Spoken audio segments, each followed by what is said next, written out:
এটা কোনো কথা? আজও তুমি 20 মিনিট লেট করে আসলে, এসব কি সহ্য হয়? সরি তো, ভাইজান 20 মিনিট দেরি করে বাজারে গেছে, তাই তো আসতে 20 মিনিট দেরি হয়ে গেছে।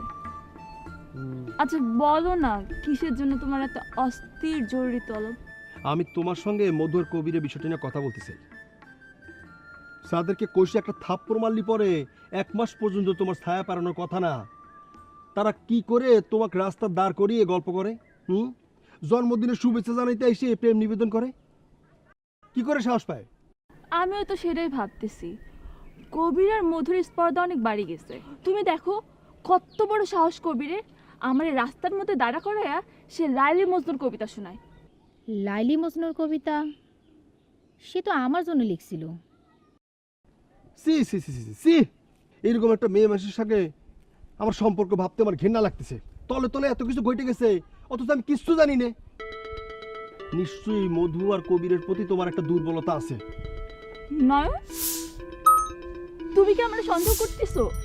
আচ্ছা, যদি ঘটনাটা আমার সঙ্গে ঘটতো তাহলে পরে তুমি কি বলতা? আরে বাহ, খুব সুন্দর। এই তোমার ভালোবাসার প্রতি বিশ্বাস না?